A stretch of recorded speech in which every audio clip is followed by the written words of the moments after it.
ಎಲ್ರಿಗೂ ನಮಸ್ತೆ. ನನ್ನ ಚಾನಲ್ನ ಸಬ್ಸ್ಕ್ರೈಬ್ ಮಾಡದೆ ನೋಡ್ತಿದ್ರೆ ದಯವಿಟ್ಟು ಸಬ್ಸ್ಕ್ರೈಬ್ ಮಾಡಿ. ಇವತ್ತಿನ ಸ್ಪೆಷಲ್ ಹೆಣ್ಮಕ್ಳಿಗೆ ಇಷ್ಟ ಆಗಿರೋಂಥ light weight designs necklace. First one, ಆ ನೆಕ್ಲೆಸ್ದು ವೆಯ್ಟ್ನ ನಾನು ಡಿಸ್ಪ್ಲೇ ಮೇಲೆ ರಿಫ್ಲೆಕ್ಟ್ ಮಾಡ್ತಾಯಿದ್ದೀನಿ. ಇಷ್ಟ ಆದವ್ರಿಗೆ ಇದೇ ಥರ ವೀಡಿಯೋಸ್ ಬೇಕು ಅಂತ ಹೇಳಿದ್ರೆ ನನಗೆ ಓಕೆ ಅಂತೇಳ್ಬಿಟ್ಟು ಕಮೆಂಟ್ ಮಾಡಿ. ಇದೇ ಥರ ವೀಡಿಯೋಸ್ನ ನಾನು ನಿಮಗೆ ಶೇರ್ ಮಾಡ್ತಾ ಹೋಗ್ತೀನಿ. ಇದೆಲ್ಲ ನ್ಯೂ ಸ್ಟಾಕ್ ಬಂದಿರೋ ಅಂತಹ ಗೋಲ್ಡ್ ನೆಕ್ಲೆಸ್, ಆ್ಯಂಟಿಕ್ ನಕಾಶೆ ಡಿಸೈನ್ಸ್ ಇರೋವಂಥ ನೆಕ್ಲೆಸ್. ತುಂಬ ಲೈಟ್ ವೇಟಲ್ಲಿ ಬ್ರಾಡಾಗಿ ಕಾಣಿಸುತ್ತೆ. ಅಂದರೆ ಈಗಿನ ಪ್ರೆಸೆಂಟ್ ವ್ಯಾಲ್ಯೂಗೆ ಹೋಲಿಸ್ಕೊಂಡ್ರೆ ಹೆವಿ ಕಾಸ್ಟಿಂದು ಎಲ್ಲ ನಾವು ತೊಗೊಳಕ್ಕಾಗ್ತಾ ಇಲ್ಲ. ಸೊ ಹಾಗಾಗಿ ಈಗೆಲ್ಲ ಜನರು ಲೈಟ್ ವೇಟಿಗೆ ಇಂಟ್ರೆಸ್ಟ್ ತೋರಿಸೋದ್ರಿಂದ ಈಗ ಲೈಟ್ ವೇಟ್ ನೆಕ್ಲೆಸ್ಗಳು ತುಂಬ ಮಾರ್ಕೆಟಲ್ಲಿ ಈಗ ರನ್ನಿಂಗ್ ಇದೆ. ಇವಾಗ ನಾನು ತೋರಿಸ್ತಿರೋದೆಲ್ಲ ಅಪ್ರಾಕ್ಸಿಮೇಟ್ ಏನಂದರೆ 15 ಒಳಗಡೆ ಇರೋ ಅಂತಹ ನೆಕ್ಲೆಸ್ ಕಡೆನೇ ತುಂಬ ಗ್ರ್ಯಾಂಡ್ ಲುಕ್ ಬರುತ್ತೆ. ಹಿಂದೆ ಎಲ್ಲ ನಾವು ಒಂದು ನೆಕ್ಲೆಸ್ ತೊಗೋಬೇಕು ಅಂದರೆ ಒಂದು 20 ಗ್ರಾಮ್ಸ್ ಈ ಥರ ಮಾಡಬೇಕಾಗಿತ್ತು, ಈ ಥರ ಬರೆಸ್ಬೇಕಾಗಿತ್ತು. ಬಟ್ ಈಗ ಆ ಥರ ಇದ್ದಿಲ್ಲ. ಜನಗೂ ಅಮೌಂಟ್ದು ವ್ಯಾಲ್ಯೂ ಕಡಿಮೆ ಜಾಸ್ತಿ ಆಗ್ತಾ ಗೋಲ್ಡ್ನ ತಗೊಳ್ಳೋದು ಸ್ವಲ್ಪ ಕಷ್ಟಕರವಾಗಿದೆ, ತುಂಬ ಭಾರ ಅನಿಸುತ್ತೆ. ಹಾಗಾಗಿ ಈ ಥರ ನೆಕ್ಲೆಸ್ಗಳು ಈ ಥರದ್ದು ನೋಡಿ ಅಂಥೇಳಿ ನಾನು ಇವತ್ತು ಚಾನಲಲ್ಲಿ ಹಾಕಿದ್ದೀನಿ. ಇಷ್ಟ ಆದರೆ ಲೈಕ್ ಮಾಡಿ, ಕಮೆಂಟ್ ಮಾಡಿ. ಇದೇ ಥರ ವೀಡಿಯೋಸ್ನ ಹಾಕ್ತಾಯಿರ್ತೀನಿ. Thank you.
ಜಾಸ್ತಿ ಪ್ರಿಫರ್ ಮಾಡೋದಿದ್ದೇನೆ. ಇಲ್ಲಿ ಚಿಕನ್ ಲಾಲಿಪಾಪು, ತಂದೂರಿ ಎಲ್ಲ ತುಂಬ ಚೆನ್ನಾಗಿರುತ್ತೆ, ಬಿರಿಯಾನಿ ಎಲ್ಲ.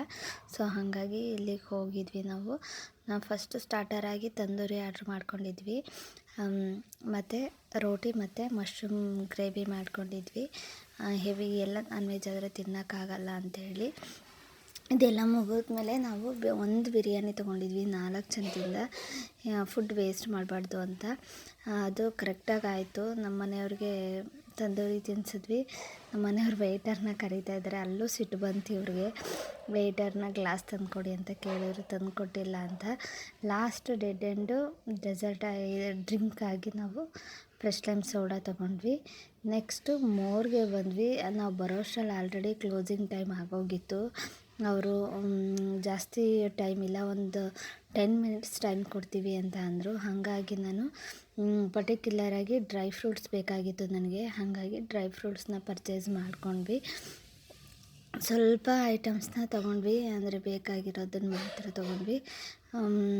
ಅಂದರೆ ಇನ್ನು ಬೇಡದಾಗಿರೋದು ಅಂದರೆ ಇನ್ನೂ ಬೇಕಾಗಿತ್ತು ಐಟಮ್ಸು. ಸೊ ಹಾಗಾಗಿ ಇವತ್ತು ಟೈಮೇ ಇರಲಿಲ್ಲ. ಆಮೇಲೆ ಕ್ಯಾಶ್ ಬೇರೆ ಕ್ಲೋಸ್ ಆಗಿತ್ತು, ನಮ್ಮದು ಲಿಮಿಟೆಡ್ ಆಗೋಗಿತ್ತು. ಹಾಗಾಗಿ ಕ್ಯಾಶು ಕ್ಲೋಸ್ ಆಗಿದೆಯಲ್ಲ ಅಂಥೇಳಿ ಫೋನ್ಪೇ ಮಾಡೋಕ್ಕೂ ಇದಿರಲಿಲ್ಲ. ಅವರು 10 ನಿಮಿಷ ಟೈಮ್ ಕೊಡ್ತೀವಿ, ಅಷ್ಟರಲ್ಲಿ ಬಂದು ಶಾಪಿಂಗ್ ಮುಗಿಸ್ಕೊಳ್ಳಿ, ಆನ್ಲೈನೇ ಕೊಡ್ತೀವಿ ಅಂದರೆ ಕ್ಯಾಶ್ ಕೊಡ್ತೀವಿ, ಆನ್ಲೈನ್ ಪೇಮೆಂಟ್ ಮಾಡೋಕ್ಕಾಗಲ್ಲ ಅಂದಮೇಲೆ ಕ್ಯಾಶಿಗೆ ಅಲೋ ಮಾಡ್ತೀವಿ ಅಂತ ಅಂದರು. ಸೊ ಹಾಗಾಗಿ ಪರ್ಚೇಸ್ ಮಾಡ್ಕೋತಾ ಇದ್ದೀನಿ. ಡ್ರೈ ಫ್ರೂಟ್ಸು ಮತ್ತು ಸ್ವಲ್ಪ ಗೋಧಿ ಹಿಟ್ಟು, ಪಾಪ್ಕಾರ್ನು ಮತ್ತು ಮಶ್ರೂಮ್ ಬೇಕಿತ್ತು ನನಗೆ. ಮಶ್ರೂಮ್ ತೊಗೊಂಡಿರಲಿಲ್ಲ, ಅಲ್ಲೆಲ್ಲೂ ಹೊರಗಡೆ ಸಿಗಲ್ಲ, ಇಲ್ಲಿಗೆ ಬಂದರೆ ಮಾತ್ರ ತೊಗೊಳ್ಳೋದು ನಾವು. ಮತ್ತು ಬೇರೆ ಕಡೆನೂ ತೊಗೋತೀವಿ. ಅದೊಂದು ಮಶ್ರೂಮ್ ಎಕ್ಸ್ಪೋರ್ಟ್ ಅಂಗಡಿನೇ ಇದೆ, ಅಲ್ಲಿ ತೊಗೋತೀವಿ. ಆ ಕಡೆ ಹೋಗಲಿಲ್ಲಲ್ಲ, ಇಲ್ಲೇ ಬಂದ್ವಲ್ಲ, ಹಂಗಾಗಿ ಇಲ್ಲೇ ತೊಗೊಂಡೆ. ಬೇರೆ ಏನೂ ಪರ್ಚೇಸ್ ಮಾಡಲಿಲ್ಲ. ಎಣ್ಣೆ ಮತ್ತು ಡ್ರೈ ಫ್ರೂಟ್ಸು ಈ ಥರದ್ದು ಪರ್ಚೇಸ್ ಮಾಡ್ಕೊಂಡ್ವಿ. ಅವ್ರು ಕೂಗ್ತಾನೆ ಇದ್ದರು, 10 ನಿಮಿಷ ಆಗೋಯ್ತು ಮೇಡಮ್ ಬನ್ನಿ ಅಂತ. ಪರ್ಚೇಸ್ ಮಾಡೋಕ್ಕೆಲ್ಲ ಫಟಾಫಟ್ ಅಂತ ತೊಗೊಂಡು ಬಂದ್ವಿ. ಅಷ್ಟರಲ್ಲಿ ಗಾನು ಆ ಕಡೆ ಕರೆದ್ಲು, ಅತ್ತೆ ಈ ಕಡೆ ಗ್ಲಾಸ್ ಐಟಮ್ ತುಂಬ ಚೆನ್ನಾಗಿದೆ ನೋಡಿ ಅಂತ. ನಾನು ಏನು ಹುಡುಕ್ತಾ ಇದ್ದೆ ಅಂದರೆ ಶಾಂಪೂ ಹುಡುಕ್ತಾ ಇದ್ದೆ. ಶಾಂಪೂ ಮೇಲ್ಗಡೆ ಸೆಕ್ಷನ್ ಎಲ್ಲ ಖಾಲಿಯಾಗಿದೆ ಅಂತ ಅಂದರು. ಸೊ ಹಾಗಾಗಿ ಇಲ್ಲಿ ಗ್ಲಾಸ್ ಐಟಮ್ನ ನೋಡೋಣ ಅಂತ ಬಂದ್ವಿ. ಆಫರ್ ಇದೆ ಈಗ ಆಫರ್ ನಡೀತಾ ಇತ್ತು, ರಿಪಬ್ಲಿಕ್ ಡೇ ಆಫರು. ಇವಾಗ ನಾವು ಜಾಸ್ತಿ ಏನೂ ತಗೊಳ್ಳಿಲ್ಲ. ಕ್ಲಾತ್ಗಳ ಮೇಲೆ ಆಫರ್ ಇತ್ತು. ಮೆನ್ಸು ಮತ್ತು ವುಮೆನ್ಸು, ಲೇಡೀಸ್ದು ಯಾವುದೇ ಐಟಮ್ಸ್ ತೊಗೊಂಡ್ರು by 1 get 1 free. Tops, jeans ಎಲ್ಲ ಇತ್ತು. ನಾವು ಒಳಗಡೆ ಹೋಗಲಿಲ್ಲ. ಮೇಡಮ್ ಈಗ ಬಂದಿದ್ರಲ್ಲ ಆಫರ್ ಇತ್ತು ಇವತ್ತು ಅಂತ ಅಂದರು. ಬಟ್ ನಮಗೆ ಟೈಮ್ ಇರಲಿಲ್ಲ, ಬೇಗ ಹೋಗೋಣ ಅಂತ ಹೇಳ್ಬಿಟ್ಟು ಬಂದ್ವಿ. ಅಂದರೆ ಬಂಕು ಕ್ಲೋಸ್ ಮಾಡಬೇಕಾಗಿತ್ತಲ್ಲ, ಹಾಗಾಗಿ ಬೇಗ ತೊಗೊಂಡು ಬಂದ್ವಿ. ಇವ್ರು ಇನ್ನೂ ಬಂದಿರಲಿಲ್ಲ, ಎಲ್ಲ ಹೊರಗಡೆ ಕೆಲಸ ಇದೆ ಅಂತ ಹೋಗಿದ್ದರು. ಇವತ್ತಿನ ವಿಡಿಯೋ ಇಷ್ಟೇ. ಇಷ್ಟ ಆಗಿದ್ದರೆ ಲೈಕ್ ಮಾಡಿ, ಶೇರ್ ಮಾಡಿ, ಕಮೆಂಟ್ ಮಾಡಿ. Thank you.